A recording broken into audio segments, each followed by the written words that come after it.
this face and listening to this voice, that means I'm back, baby. Yes, sir. I'm your friendly neighborhood smoker, and you are officially on the hot seat. And what we do on the hot seat, say it with me. We set somebody's ass on fire. And of course, since I'm back, we're going to talk about my Florida State Seminoles. Yes, it's a great time to be a Florida State fan. So, without any further ado, man, paying homage to the ghost over my left and my right shoulder. Ding, ding, classes in session. Let's get it. So, listen, man. I don't have anything in particular to talk to you guys about. Just know it's been a minute. I want to come out here, holler at y'all, chop it up. I know I've been gone for a while, but like I said, I'm back, man. And it really, everything I really want to discuss, I'm gonna probably do over the next two shows, doing somewhat of a state of the program address, looking at the current state of Florida State football, and also probably do a season preview, of course. But since the last time I spoke to you all up until now, there's been a lot to be happy about if you're a Florida State fan. And let's just hope those wheels keep turning and trogging in the right direction. So, you're looking at right now, fall camp is going on. And I know you're seeing a lot of things I'm seeing. You're hearing a lot of things that I'm hearing. I'm reaching out to people who I think or who I know are kind of close to the program, getting updates, man, about the field, what's going on, what players are really standing out that probably aren't being put out in publications and things of that nature. And there is a reason to have this level of excitement around this program. And I think number one is because we've been starved for it for so long because we're such a spoiled fan base. We're used to being number one. We're used to contending year in and year out. But I also think that when you look at what's in front of us, listen, the battles in ought to be tired. They ought to be exhausted because what they've helped piece together along with the faculty and the staff. Did I say faculty? Whatever. Along with the staff, the support staff, all the powers that be, there is a reason for us to have the level of excitement that we have for this program because people, this is a really good football team. And I don't know when we have been able to confidently say this the last time. You can go back 10 years, 8 years, whatever. It's been a minute. And you couple that with, like I alluded to earlier, with the fact that it's been a while and we've been so hungry for something to be excited about, something to be proud of, something to look forward to, right? Last season we had our first season opening win since I think we played Ole Miss. So, there is a lot to be excited about. You look again from where we ended the season at up until right now, this program is on fire. And it's probably the highest program in college football. Fall camp specifically, like I said, one thing that's standing out to me, and I've told you guys about this before, if you remember past few seasons, when fall camp was going on, you would always hear about a player flashing here and a player flashing there, and that would really, really piss me off. Because if you know what I know, and again, I've said this before, flashing means inconsistent. Flashing means that you're not doing what you need to do on a steady basis, right? So when I would hear about a player flashing, I just completely at that point wrote the player off.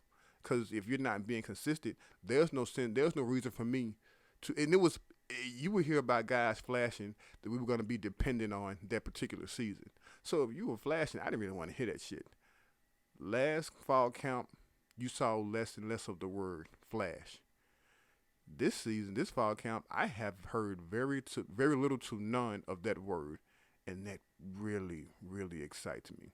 You see the same names almost every time you hear about a practice, or even in spring, you heard the same names consistently. And the one thing you probably heard is this player is getting better. The light is starting to click for this player. You're hearing things of that nature. Those are the makings of a good football team. Those are the makings of a confident football team. And this is what continuity does. Having the same coaches in place. Well, for the most part, the same coaches. Having the same help staff in place. There's a level of familiarity with what's going on around this program. And then you look at the guys that they plugged in. This is nothing short of impressive.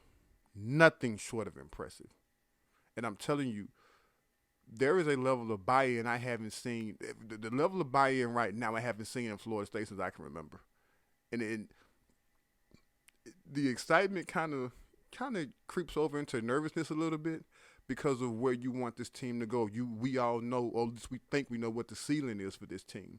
And I mentioned the battles in earlier. Trust me, the battles in, people like the battles in. Groups of people who are doing what they can to support this team and get it to where it needs to be. They aren't buying in and doing what they're doing to see this team win 10 wins again. There is a level of expectation here that Mike Norvell is not familiar with. There's a level of expectation here that we haven't seen in a number of years. The expectation level isn't, what was it? I don't know what the fuck bowl we went to last season. What was the Chick-fil-A? Wasn't a Chick-fil-A bowl? The Cheez-It Bowl. The people haven't committed, people haven't bought into this program the way they have for another Cheez-It Bowl appearance. I said the last time we spoke, it's time to be Clemson. I said the last time we spoke, it's not time to just get to ACC championships. It's time to win them. Because this is what you do. When you exceed expectations, the expectations just continue to grow. So the expectation now, it's to win. We want to go into each week knowing that we're either going to be favored to win or the team that is favored is going to have their fucking hands full. And right now, any team that would be quote-unquote favored to beat Florida State are going to have their fucking hands full. Because it begs to ask the question, where are we in the climb?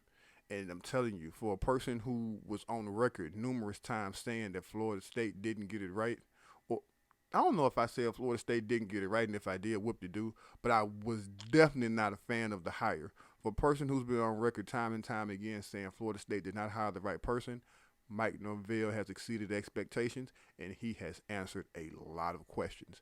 There is one glaring question that needs to be answered, and we'll discuss that on another show. But right now, present moment, one of the highest coaches in America. Mike Norvell his trajectory is so high right now. I was having this conversation with somebody, and you don't want to put the carriage before the horse. You want to get too far ahead of yourselves, but hey, he just asked, what do you think about Mike Norvell leaving? I'm like, leaving and going fucking where? He was just like, the Texas A&M situation, right, where somebody throws something at Mike Norvell, he just can't say no. I think his trajectory is the NFL right now, because you've seen what he can do with an offense. You've seen what he can do with an offense in situations to where the personnel Mike Norvell had last year wasn't ideal, but you saw what he did with it. Mike Norvell developed somewhat of an offensive juggernaut for Florida State. You have any idea what they're going to do this coming season? This is truly going to be a pick-your-poison offense. There is no reason why Florida State should average anything less than 40 points a game. Anything less. You're looking at, name a question mark on offense. The only question mark you may have is what the offensive line is going to look like. But even though we can probably all agree on who the starting five may be, the question is more so is how good are they going to be. Nobody is assuming that they're going to be decent or even average. We're going to expect that offensive line to be good. You got one of the better running back rooms in the country. You got one of the better wide receiver rooms in the country, one of the better tight end rooms in the country, and you have a Heisman candidate at quarterback. That goddamn offense is loaded. Name something that you've seen Mike Norvell do over the last year and a half that you just scratch your head about. And it seems as if the dark cloud that was floating over Florida State, he has weathered every freaking storm. It seems as if for the longest period of time, nothing positive was going to happen in Florida State. And if the worst could happen, god damn it, it was going to happen. The worst flip in college football history, Mike Norvell was at the helm of. Whether it was out of his hands or not, he's the face of it. The worst loss in program history, Mike Norvell was at the helm of it. The Armarius Mims situation. It seemed like if it could go wrong, it was going to go wrong. It was going to go wrong quick, and it was going to end really bad. All of that stuff seems like it was light years ago, right? None of that stuff seemed like it was just a year ago, 2 years ago, right? And that's what winning does for you. That's what having high expectations for a program can do for you. It puts all those things to rest. The questions they've had about him being a recruiter. My only question when he got here, not to go too far back, but my only question about when he got here was, could he recruit at this level? because people were, and then that transition to people were asking, well, he recruits the transfer portal well. Can he recruit high school kids well? I never had that conversation. I never had that question because if you're a salesman, you're a salesman. And one thing we do know is he works tirelessly. He's a very, very hard worker, and he's shown to be a very, very hard worker on the recruiting trail. Upper echelon coaches, they recruit, but they seal the deals. Players don't really have conversations and communication with head coaches a lot. You don't see that with Mike Norvell. A lot of the kids whom you see Florida State target, a lot of kids you've seen them get over the past cycle and a half, a lot of those kids, if not all of them, mention Mike Norvell. Well, I talked to Coach Ron Dewis and Coach Mike Norvell a lot. Well, I talked to Coach Atkins and I talked to Coach Norvell a lot. He's putting in the work. And I don't think it's to shut anybody up. I think that's just his makeup. I think right now, at present moment, we can say what I'm going to say. Florida State chose the right guy. Again, there's one more question I got for him. We'll talk about that at a later time. I'm excited to see what Mike Norvell and the coaching staff are going to do this upcoming season. Last time we spoke, I talked about games in which Florida State faced, I guess you would call, nothing less than an average quarterback, probably some blue chip quarterbacks, and you look at Florida State records in those games. Well, you look at, I guess I call them toss-up games in which anybody could win, or either team could win in those. I think Florida State had 4 of those games last year: LSU, NC State, Wake Forest, and Clemson. Florida State was 1-3 in those games. They were 1-3 for various reasons, but they were 1-3. I am more confident going into this season that whatever you may deem a toss-up game, I think Florida State should win. The expectation is for them to win. I think Florida State is going to beat LSU, not because they beat them last season, but because LSU in most publications and most polls are ranked higher than Florida State. I don't know why. Well, I do know why. I think they're ranked because it's more of an SEC bias. I think that LSU found who they were. They found their footing. I don't think LSU is a better football team than Florida State. I think in order to win that game, FSU's offensive line is going to have to show up, because if they don't, it's going to be a long day at the goddamn ballpark. But at the end of the day, I think as a whole, Florida State is better. I don't see too many scenarios in which, well, actually I do. We'll talk about that at a later time. Well, fuck it, I say it now. I am petrified of facing running quarterbacks. I don't think Adam Fuller has figured that part out yet, or maybe Florida State doesn't have the personnel for it. I remember last season they kept Jaden Daniels corralled for the most part, but once he found his groove, and the tide of that game changed along with some things Florida State did to help lose the game. But I still don't like facing running quarterbacks. I think LSU is a very formidable opponent. I'm not saying they shouldn't be a top 10 team. I just don't think that they're better than Florida State. So you look at games in which you face a LSU, you look at games in which you face a Clemson. I'm expecting to beat Clemson this season because there is some uncertainty. We don't know how their new OC is going to do, although I do think he is really fucking good. I think Riley is top shelf as it relates to an offensive coordinator. We don't know what they're going to get out of Cade, whatever the hell his name is. I don't care. They have some question marks. I don't really care. And I'm not saying Florida State is going to beat them because they're going to play them early on in the season, in the sense of Clemson may still be working out some kinks and getting used to whatever their new play call is going to have them doing. No, I think Florida State is going to beat them because Florida State is either on par or better than Clemson. Right now, if I had to pick, I think Florida State is the better team.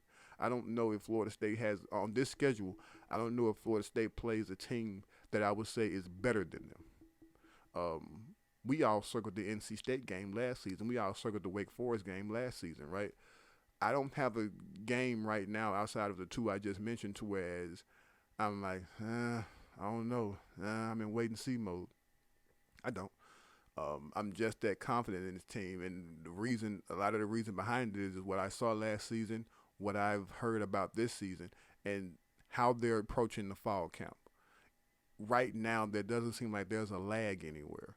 I think the team has a question mark or two, which again we'll talk about at a later time. It's going to be a great goddamn show. I can't wait to do it. But um, I don't see a reason in which Florida State should lose. Um, when you invest this much in the team, you should think that way. You all should think that way. You should all should have that feeling confidently that you know um, what did the ex football coach say? When this bus rolls into town, hell comes with it. I think Florida State are going to have teams scared to play them. When was the last time you could say that about a goddamn Florida State football team? Like, teams are going to be shaking in their boots because how the hell do you defend that offense? It's literally pick your poison. We're going to push everybody down. We're going to stop Trey Benson. We're going to stop Lawrence Philly and the rest of those guys and Rodney and Hill and all those guys. All right. Good fucking luck with that shit. You could just underhand throw the goddamn football down there. Somebody's 6'4" or how you going to catch that son of a bitch. Good luck with that. You know what, man?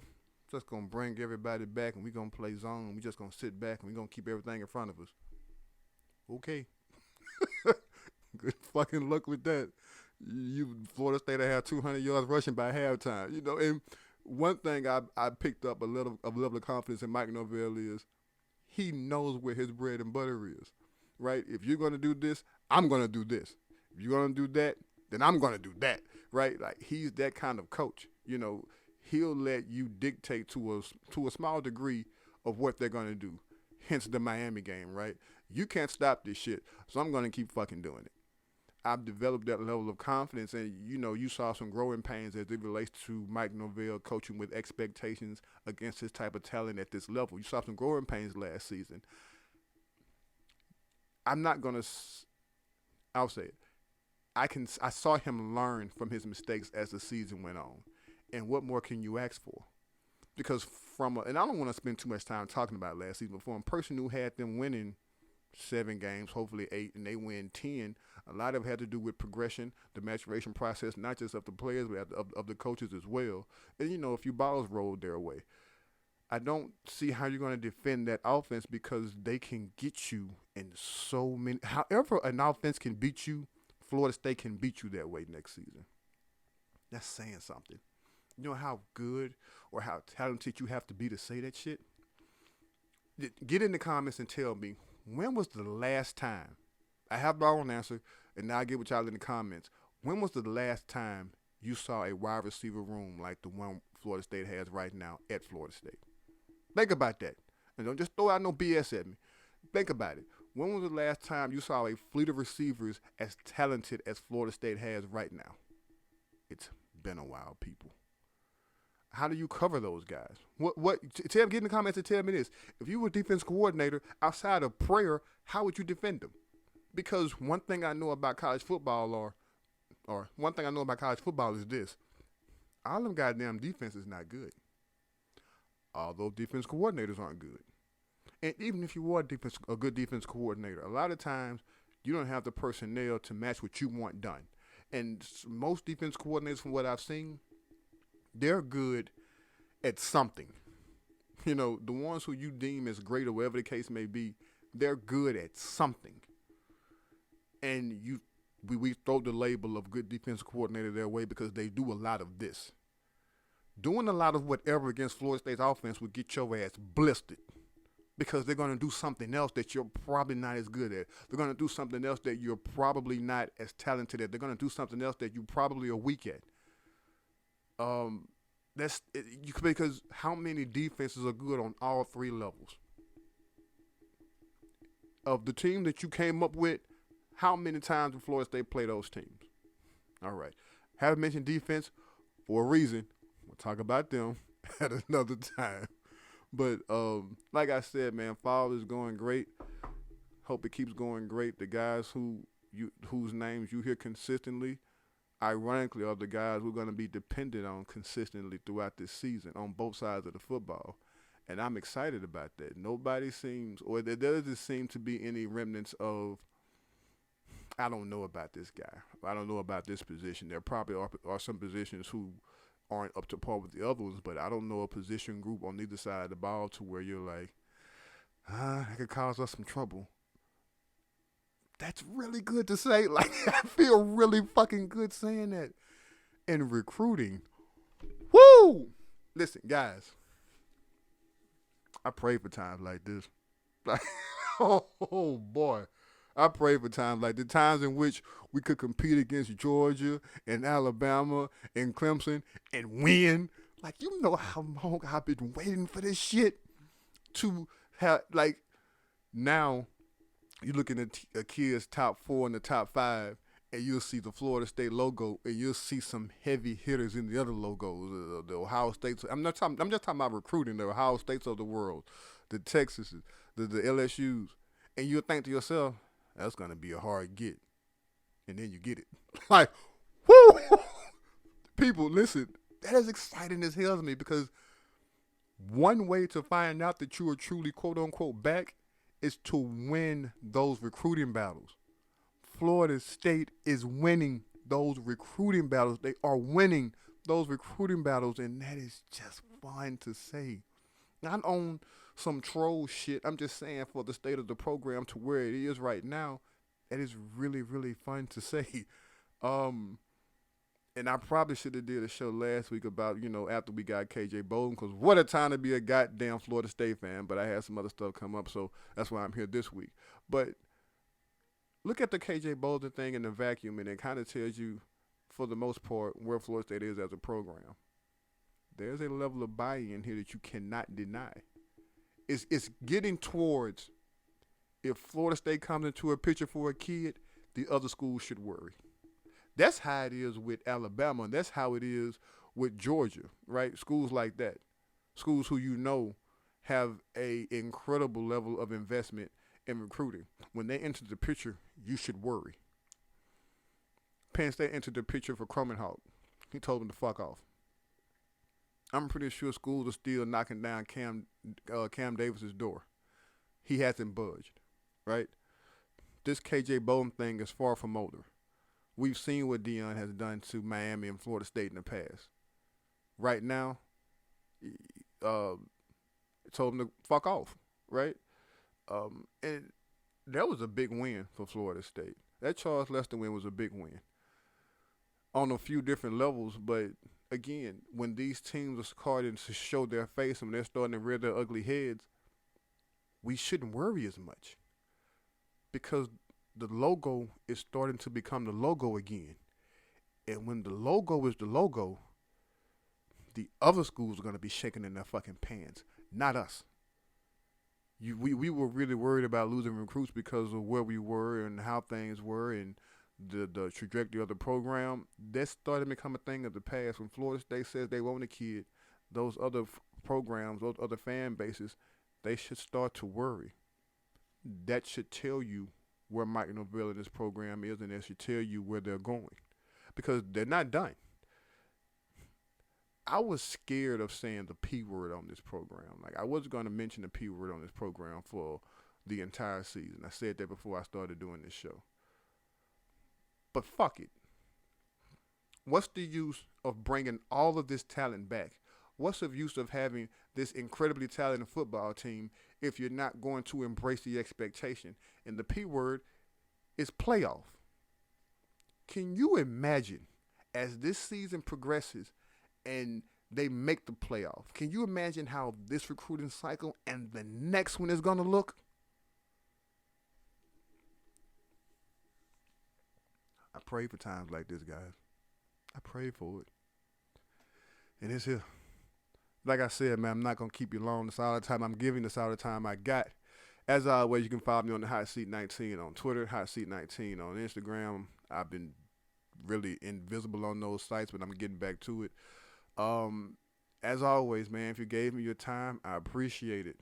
Appreciate everybody reaching out to me. I've been okay. Just had some other. I've been doing some other things outside of this show that I really was really ingrained in, really entrenched in, and I want to give my full attention to those things. But like I said, I'm back. I missed you guys. Hope y'all miss me. I miss doing this. I miss talking Florida State football. I miss talking to y'all I miss talking about Florida State football and being happy about talking about Florida State football. So I'm back. Good to be back, man.